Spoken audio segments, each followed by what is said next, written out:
interesting what's been going on recently when it comes to Emiru. It's interesting. Anyways, Emiru just exposed everything by Decoy voice. We're gonna look into this. I have no idea what's going on. I heard it is related to Mizkiv. This one just can't catch a break, it appears. Anyways, we'll get into it. Emiru just dropped a bombshell video exposing Twitch, but more importantly, everything about her ex-boyfriend.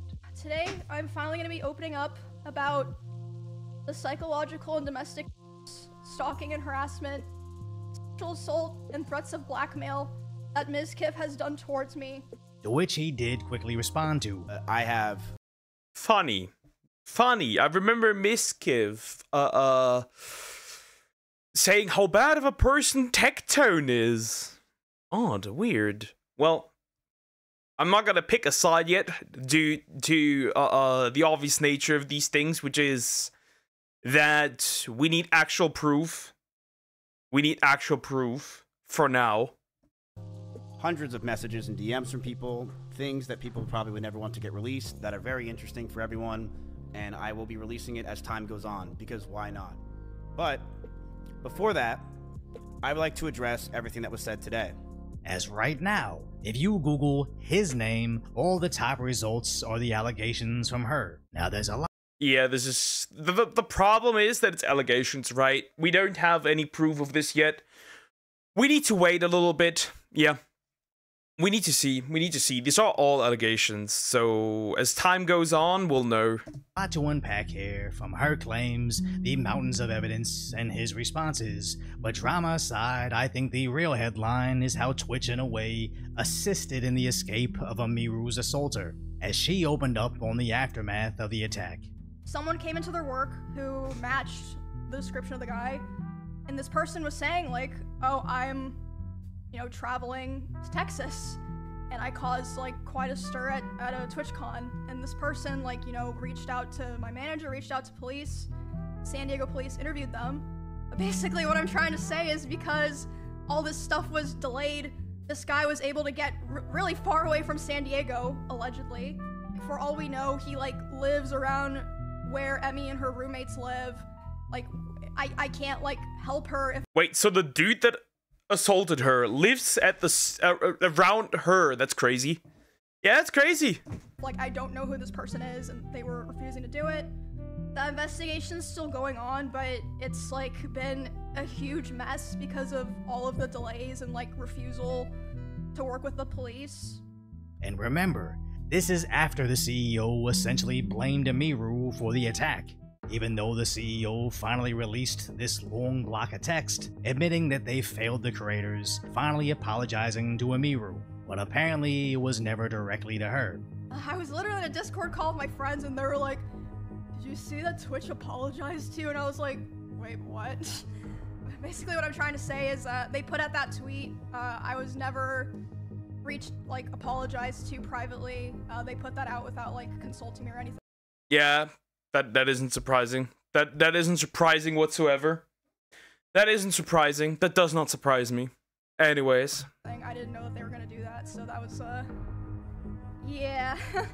As honestly, it seems like they're just tiptoeing around their statements, assuming there's going to be a lawsuit from Emiru, where an apology just makes it easier for her attorneys to establish fault, especially when the CEO says, we failed by allowing it to happen, or response after, and our CEO apologizes.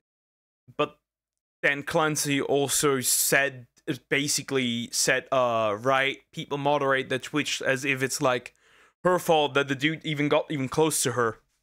Is online in a very public forum. That sounds like an open and shut case, but the worst part about it is it took this much to even get an acknowledgement of the attack, as it really seems Twitch simply doesn't care about sexual assault, as after Emiru's assault, these two girls teamed up on this dude, with one holding him down while the other one twerked on him. Now after massive backlash, the girls were banned on Twitch, only for one of the bans to last one day. But now, more people have found other instances of the same girls doing the same thing to the same dude. Now, yeah, we've covered this. I've covered this also before. I did react to this. I have, in fact, covered this.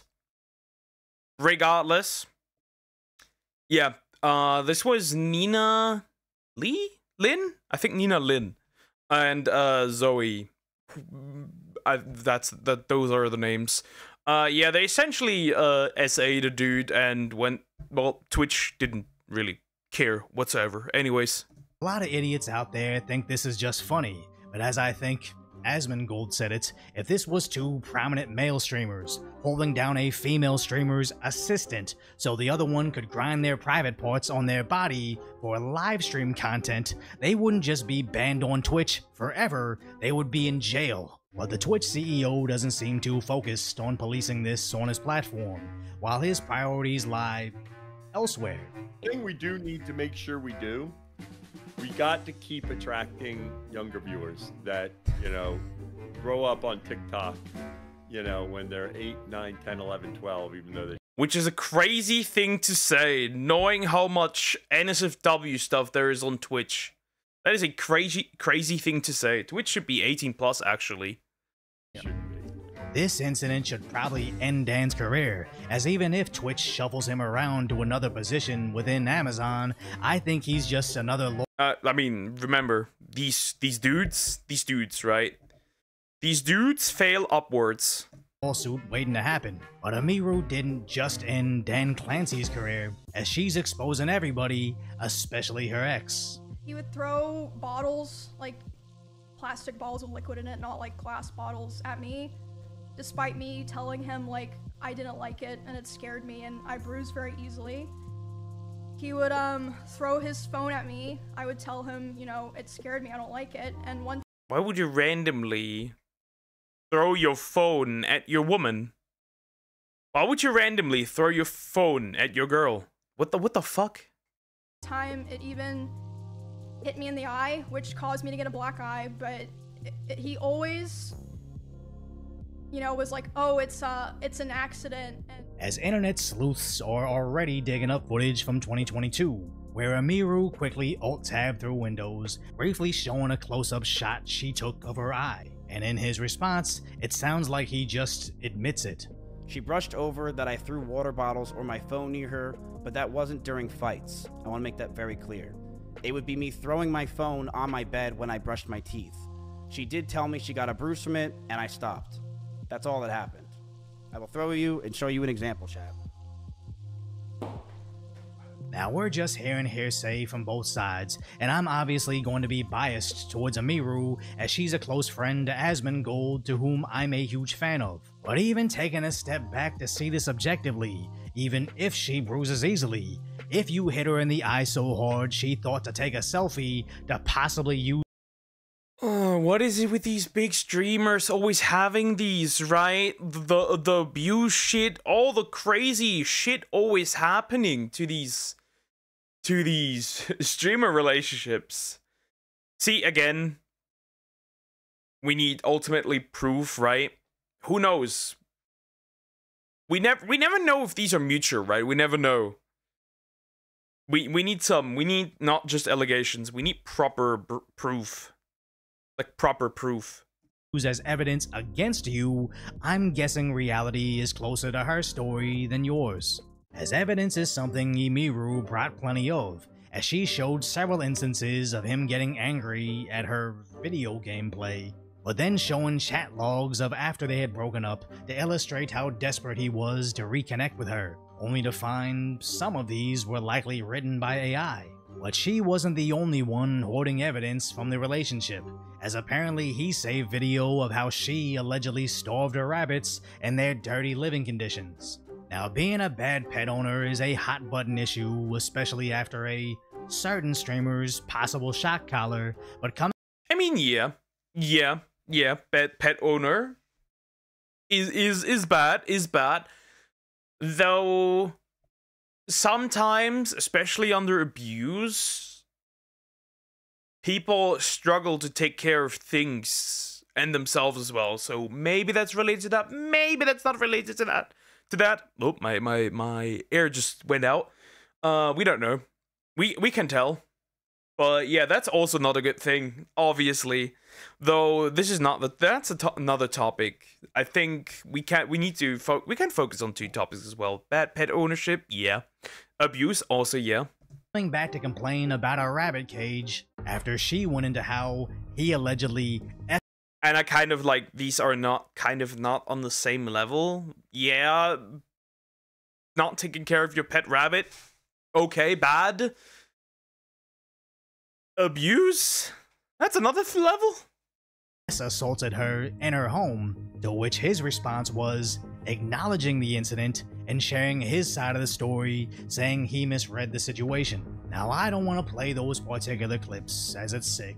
It would probably get me stricken for playing that audio, and it's not my story to share in detail like that. And although I'm no attorney, it seems that she explained a crime, and his very public and voluntary recollection of it sounds like, at least to me, an admission. But this goes far beyond online gossip. This is for the courts to interpret, and with Emiru seeking a yeah, this should now it's public, but I think this should be pushed more and more onto yeah, this should be a court thing, right? This should be a court thing, and whatever the court decides is what we're gonna get. Restraining order. That's exactly where this is likely heading, as Emiru's also expecting to be sued. I would not be surprised if he tries to sue me for the stream that I did today and for coming out about him. Not because he thinks that he would win, but for PR reasons, like a slap lawsuit. And I'll be honest, I know next to nothing about this guy. I even just recently found out about XQC due to his Hassan Dogtober 7th K911 coverage, and apparently Wait, Dogtober 7th? he's a top 10 Twitch streamer, so pretty much the only thing I know about Mizkif is these allegations, but even if he successfully sues Emiru, he's never going to fix his public image, as Twitter is flooded with old clips of him smacking a streamer, crashing out at Emiru's moderators to ban anybody criticizing him, with Reddit saying he's made her cry on stream, and even found a clip of him allegedly yelling at his ex. That's when, see, everything you do, everything these people do is on the internet. The good and the bad. Obviously, people are now gonna search through, things that make him very much look bad. And I can't confirm the context or validity of any of these titles, but what I can say confidently is Mizkif is indeed a piece of shit, as apparently his previous controversy was over his comments on Charlie Kirk's assassination. Oh yeah, that one was 100%, yep. There, he got his ass beat for that as well. A right-wing political guy, they find that stuff funny all the time. Oh my god, that's horrible. Oh my god. What a shot. Holy crap. Miz, this is... And that wasn't the only instance. I think that Charlie Kirk's death was definitely a death, for sure. But yeah, I'm glad he's dead. I'm just kidding. Demons, chat. Demons. I'm just kidding. Or am I? No, I'm kidding. Am I? I don't, well. And I understand these guys are desperately trying to be edgy, just to generate some controversy in a several-hour-long live stream to be clipped and spread on the internet. But all jokes are derived from some level of truth, and you don't see that assassination video and say, "What a shot," or "You're glad he's dead," unless that's somewhat how you really feel. So this idiot ended his stream saying he's not going anywhere, as he's taken others down with him. I am not going away. I have no plans to go away. And I believe a lot of the situations today were absolutely exaggerated. I have things I will be leaking over the next few days of other people, of other things. I have a lot of messages that I have that I'm... Now that might be very interesting to look at. Very interesting. Very, very interesting. I'm going to expose as time goes on, because I do believe that this is a time to go buck wild. I don't know about you, but this doesn't shout innocence to me. This sounds like If I'm going down for this, everybody else should too. Which is honestly probably even what his enemies want. Everybody from his inner circle being exposed for being scummy. It's just sad that this took Amiru being attacked on stage and Twitch to try to cover it up for her to finally not give a fuck. And just go after absolutely everybody that's ever done her wrong. So now that she's finally going off, we're all very proud. I'm very interested where all this is going. I am so interested where all this shit is going. And I'm gonna enjoy every minute of it. Not gonna lie. Yeah, it's interesting. It's interesting. This whole, like, massive content creators that all have, like, shit going on. It's gonna be interesting. Of her, as she's essentially pulling a pin on the grenade and walking away. I think that's it. I'm probably gonna take some time off. I'm not sure. Like, I genuinely have no idea what the response to this all is gonna be like. I really just wanna, like I said, do my best to move on from this. And honestly, after all of this, she deserves it. A nice long break from the internet, constantly living your life in a way to please your livestream viewers, and finally just do whatever entertains you with no pressure to make sure it entertains anybody else. As we used to go on the internet to take a break from real life. Yeah, but real life is... the internet has become real life, and to be fair, some of these creators are very audience captured, right? Ludwig is a big example. But now we don't even have time to go outside to take a break from the internet. So if you appreciate alliteration over my concise, sometimes lighthearted commentary on the tragic status that is today's reality, subscribe to Decoy Voice. Then check out my livestream channel, Decaf Decoy. I'm shockingly bad at it. Interesting. See, here's my full thing. This is the beginning. It is not, not the end yet. This is the beginning. Because we usually, when the stone starts rolling, there will be casualties dragged along. And seeming how Miskiv has more information than other people, this is also gonna be interesting. Yeah, we're gonna see. Who's really at fault here? The full receipts, right? We need to wait. I'm not gonna pass judgment for now. Miskiv seems to be very much at fault and very much the initiator of this, the evil guy. But yeah, we'll see. Anyways, like, comment, and subscribe. I appreciate you guys. Take care.